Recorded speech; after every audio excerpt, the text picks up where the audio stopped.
dir, Popos? A mí me gusta hablar español. Ich spreche Deutsch. Bilingüismo consciente.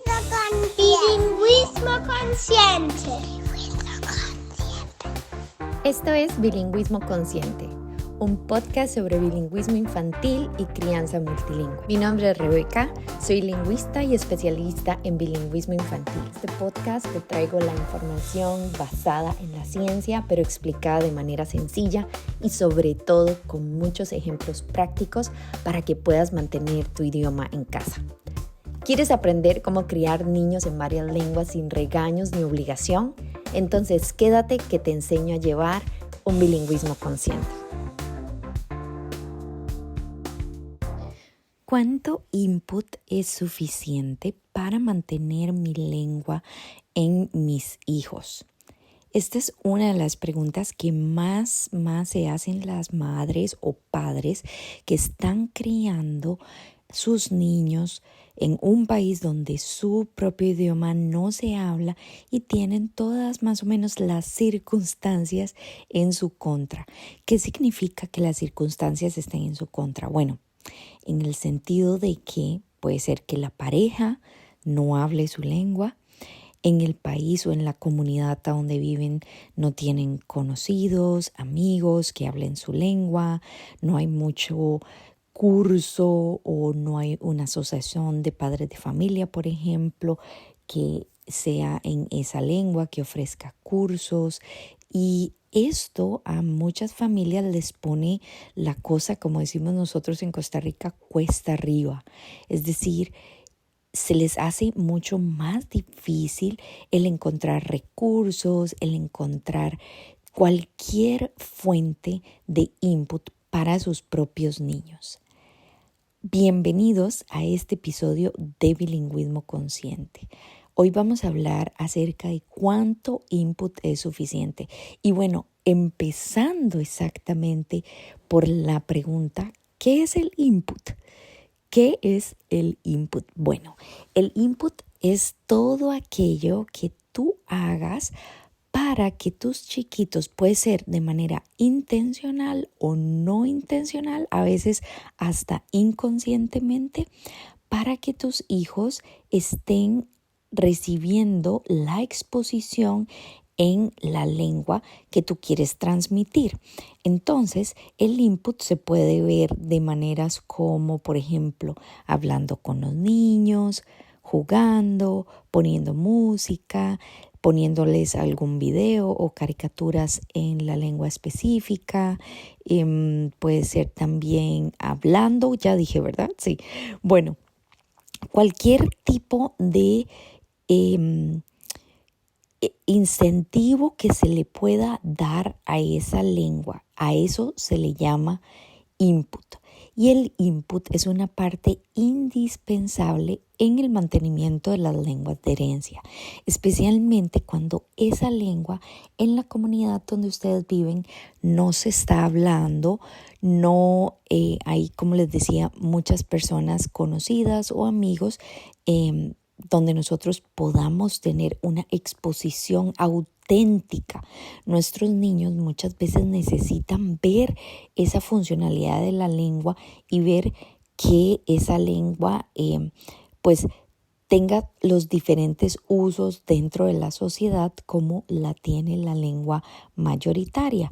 Entonces, esto hace que los niños muchas veces digan, bueno, ¿por qué yo tengo que hablar esa lengua si aquí no hay nadie absolutamente que la hable? Solo está mi mamá hablándola y en ese sentido, pues está mucho más limitada la exposición que los niños tienen a esa lengua específica. Entonces, hoy quiero hablarte de algunos puntos muy importantes que deberías tomar en cuenta a la hora de dar input a tus chiquitos en tu lengua. Da igual de qué lengua estemos hablando, da igual de qué se trate. Lo importante aquí es que ustedes estén muy intencionales, es decir, muy conscientes de qué es dar input. Entonces, muchas veces, muchos padres de familia simplemente pues hablan con sus hijos, pasa el día a día, el corre, vamos, alístate para llevarte a la escuela. Entonces llevan a sus hijos a la escuela, en el carro encienden el radio y se pone la estación que haya, o sea, que sea la que tal vez está ahí por default. Entonces, qué sé yo, muy frecuentemente son estaciones en la lengua mayoritaria. De pronto, no sé, regresamos a casa, hacemos o al trabajo, nos vamos al trabajo, hacemos lo que tengamos que hacer, vamos, recogemos a los niños, otra vez el corre, ellos se ponen a jugar ahí solitos. Si están entre hermanos, muy frecuentemente hablan en la lengua mayoritaria. Yo por mientras me pongo a hacerles de comer, a ordenar la casa o lo que sea. Llega la noche y se nos fue el día sin habernos dado cuenta que en realidad no dimos absolutamente nada de input a nuestros niños.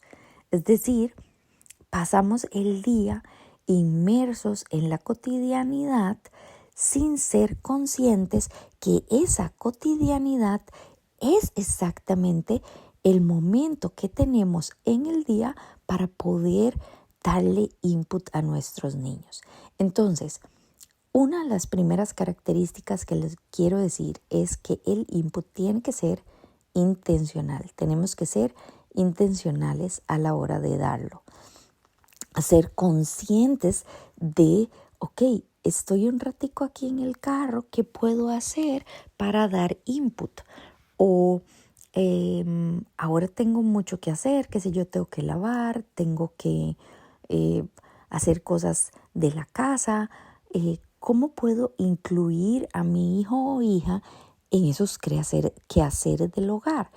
En ese sentido, entonces, para muchos padres de familia, esto tiende a ser como un poco complicado porque no saben cómo integrar a los niños en esa rutina, en esa cotidianidad, pero no tiene que ser nada muy especial o algo ahí súper Montessori, súper elaborado. No, el asunto está en simplemente, por ejemplo, narrar lo que vamos haciendo o incluir al niño en los momentos específicos.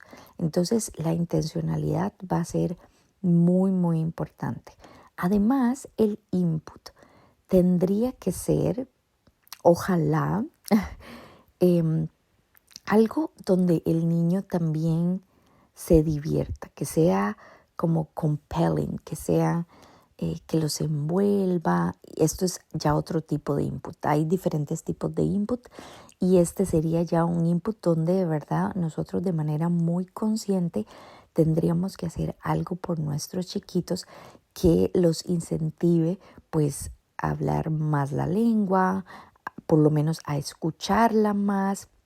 Entonces, en este sentido, es importantísimo que busquemos cuáles son los intereses del niño y sigamos esos intereses para que de esta manera nosotros tengamos muchas más ideas de por dónde entrarles para darles un mejor input. Entonces, si el niño está recibiendo un input que le encanta, donde lo disfruta, donde el niño casi que no siente para nada que es como una tarea, porque eso es una de las cosas que yo más veo en los padres de familia, especialmente padres de familia que están teniendo, por ejemplo, problemas en la lengua minoritaria con sus chiquitos porque sus hijos, por ejemplo, están muy pasivos, casi no tienen motivación para hablarla, etc.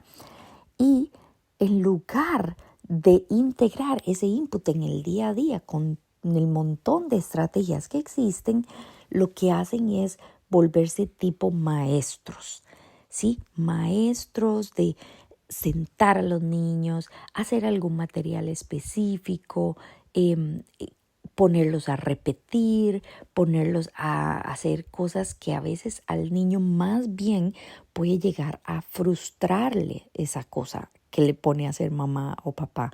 Entonces, la idea aquí no es esa para nada. No queremos frustrar al niño, al contrario, queremos motivarlo y que esa motivación venga después del niño.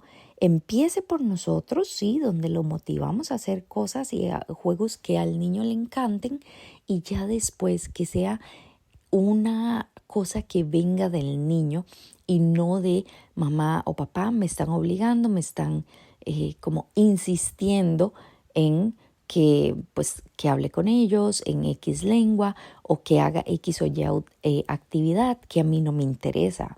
Entonces, en ese sentido tenemos que ser muy inteligentes y muy sensibles para también saber, ok, cómo redirecciono a mi hijo, cuándo redireccionarlo y todo este tipo de temas que, por ejemplo, en mis programas vemos de manera muy profunda. El asunto para las personas que están escuchando esto y que dicen, bueno, no es por el momento para mí el tiempo de hacer algún programa así intensivo, es importante que ustedes sepan cómo entonces lograr esto de una manera fácil, sin tener que caer, como les digo, en algo muy elaborado. Otra característica importantísima del input, y yo creo que esta es tal vez una de las más importantes, es la constancia. ¿Qué tan constantes estamos siendo nosotros en dar ese input a nuestros niños? El input tiene que ser muy variado, o sea, entre más variado sea, más rico es el input para el niño. Entonces, si durante todos los días estamos tirando una gotita a ese vasito, esas gotitas van a llegar a algún momento a poder llenar ese vaso y así el niño poder hablar esa lengua. Sin esas gotitas del día a día, créanme que sus hijos no van a poder llegar a hablar la lengua de herencia. Por eso la constancia es algo crucial en el momento de darles input a los niños. ¿Te está gustando este episodio? Entonces puedes hacer una pausa, hacer una foto o screenshot y etiquetarme en Instagram como billykids_de, porque me encantará saber que lo escuchaste y tu opinión al respecto. Además, esto podrá hacer que el podcast llegue a más familias que podrán beneficiarse de esta información.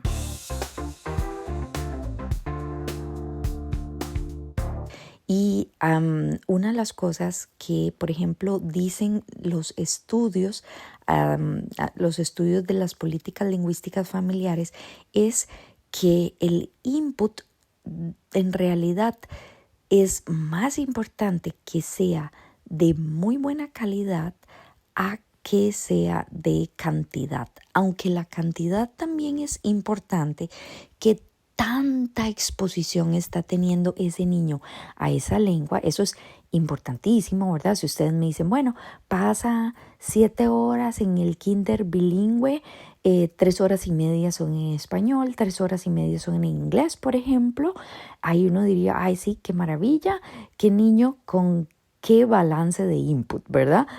No, lo normal es que nuestros niños pasen a veces hasta 8 horas en el kinder o en la escuela y estén en un tiempo limitado con nosotros durante la semana. Entonces, ¿qué es lo que yo siempre les digo a mis familias? Que lo más importante es que haya un input de calidad. Entonces, ¿qué es un input de calidad? Un input donde hay una mamá o un papá que tiene presencia plena, que le está poniendo atención al niño, que sea cual sea la actividad que estén haciendo, es un papá o una mamá que está presente, que está realmente en un modo, como digo yo, un modo intencional. Entonces, hablamos de la intencionalidad, hablamos de la constancia, hablamos de la calidad del input, aunque haya importancia también en la cantidad, pero es todavía más importante la calidad del input que tengan los niños, por ejemplo, hablantes de diferentes modelos, es decir, no es solo mamá, sino que también es, por ejemplo, mamá, mi abuela y una amiguita o un amiguito de la familia, ¿verdad? O sea, entre más fuentes de input pues auténticas haya para el niño, pues esto será muchísimo mejor. Además, como hablábamos también, es importante que sea un input divertido, ¿verdad? Que sea esto de compelling y que envuelva al niño en esa sensación de quiero seguir hablando en esta lengua porque lo que estoy haciendo con mamá o papá me encanta. Entonces ahí viene mi vehículo, el del que siempre yo hablo en los podcasts, que es como lo primordial en mis programas, que es la conexión. Entonces, cuando el input se da por medio de una conexión con mamá o papá, el input, ustedes pueden estar seguros que tiene muy, muy buena calidad.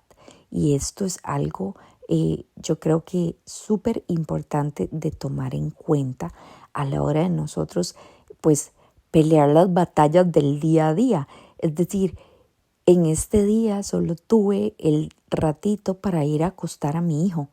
¿Qué puedo hacer en ese ratito de ir a acostarlo o acostarla?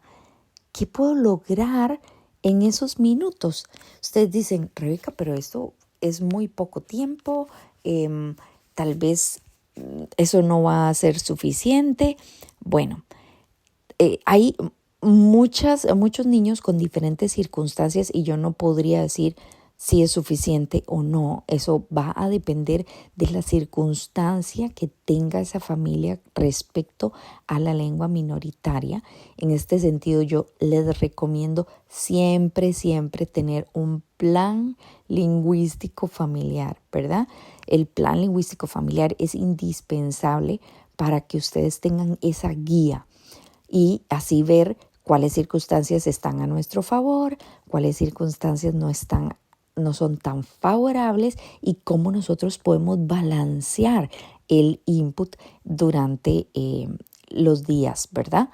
Pero tomando como punto de partida o como ejemplo una familia, por ejemplo, donde solo una de las dos personas habla la lengua minoritaria en casa y el niño o la niña no está teniendo ningún otro tipo de exposición aparte de esa persona en la lengua minoritaria porque papá o mamá hablan la otra lengua, la que se habla en el país. En ese sentido, ahí todavía más intencional, más constante, más interesante, más divertido debe ser el input.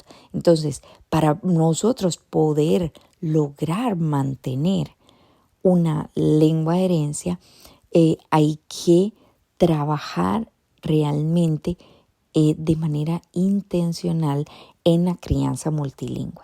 Muchas familias, yo a veces digo, o sea, este niño es bilingüe por chiripa, como decimos en Costa Rica, por chiripa, es decir, así como por pura suerte, porque los papás nunca se habían hecho como pensamientos, no tenían un plan lingüístico familiar, pero no se daban cuenta que tenían muchísimo apoyo de la comunidad, no se daban cuenta tal vez que para ellos era muchísimo más fácil hacer viajes al país de origen y esto favoreció muchísimo al niño sin que los padres se dieran cuenta. Entonces, cuando no se tienen esas circunstancias, entonces con muchísima más razón nuestra intencionalidad respecto a darles input a los niños tiene que ser mucho más clara y, como siempre les digo, tener un plan lingüístico familiar que los ayude a llevar una guía y un mejor camino o un camino seguro para saber que nuestro niño o niña va a recibir el input que necesita para poder mantener su lengua de herencia para siempre, ¿sí? Entonces, espero que este episodio les haya dado un poco más de luces respecto a, cómo debe ser el input, qué tipo de input. Hay muchísimo más que yo podría decir acerca de esto. Voy a intentar grabar después otros episodios, pero les quería dejar este episodio con las cosas básicas y que ustedes puedan sacar de aquí pues un poquito de conciencia acerca de qué están haciendo en su día a día para mantener la lengua de herencia. Recuerden compartir este podcast con otras familias, con otras personas interesadas. Esto nos ayuda muchísimo a crecer y que más familias puedan beneficiarse de esta información. Así que espero que hayan podido disfrutar del episodio. Nos escuchamos en el próximo episodio de Bilingüismo Consciente.